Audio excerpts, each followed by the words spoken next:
এটা খেতে খুবই দারুণ, চিংড়ির ফ্লেভারটা তো একদম পারফেক্ট এসেছে। মাত্র 50 টাকার এমন একটা প্যাকেট দিয়ে থাই স্যুপ বানাবো, তাও মাত্র 5 মিনিটে। থাই স্যুপ খাওয়ার জন্য বাহিরে আমাদের অনেক টাকা গুনতে হয়, তো এমন একটা 50 টাকা দিয়ে একটা প্যাকেট নিলেই আপনারা ঘরে বসে থাই স্যুপ বানিয়ে ফেলতে পারবেন কিছু ইনগ্রেডিয়েন্টস অ্যাড করলেই। আমি আপনাদের সাথে শেয়ার করব কিভাবে ঝটপট একটা থাই স্যুপ ঘরে বসেই খেতে পারবেন যে কোনো সময়। আপনারা সবাই ভিডিও দেখে স্কিপ করে চলে যান, এই ভিডিওটা দেখে অবশ্যই লাইক কমেন্ট করবেন এবং আমার ইউটিউব চ্যানেলে সাবস্ক্রাইব করবেন। সো লেটস গো, কি কি ইনগ্রেডিয়েন্টস আমি নিয়েছি আপনাদের সাথে শেয়ার করি। আমি নিয়েছি একটা নর্থ থাই স্যুপ, যেটার দাম 50 টাকা নিয়েছে। এটা দুইজন ইজিলি খেতে পারবেন। সাথে নিয়েছি কিছু চিংড়ি মাছ, কাঁচামরিচ, লবণ, আদা, একটা ডিমের কুসুম, টমেটো সস, চিলি সস, একটু টেস্টিং সল্ট, একটু চিনি। এখন আমি এই সব কিছু একসাথে মিক্সড করব। ফার্স্টে দিয়ে দিচ্ছি স্যুপটা।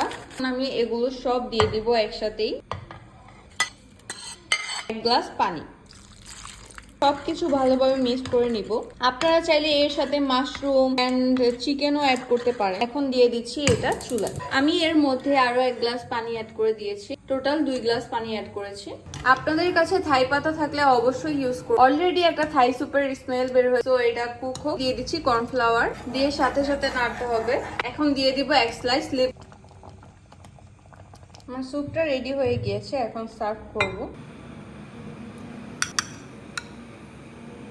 স্যুপটা খাওয়ার জন্য রেডি। এখন টেস্ট করব যে এটা খেতে কেমন হয়েছে।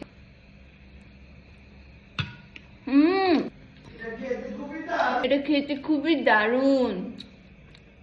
আপনারা অবশ্যই বাসায় বানিয়ে ট্রাই করবেন, একদম পারফেক্ট হয়েছে এবং চিংড়ির ফ্লেভারটা তো একদম পারফেক্ট এসেছে।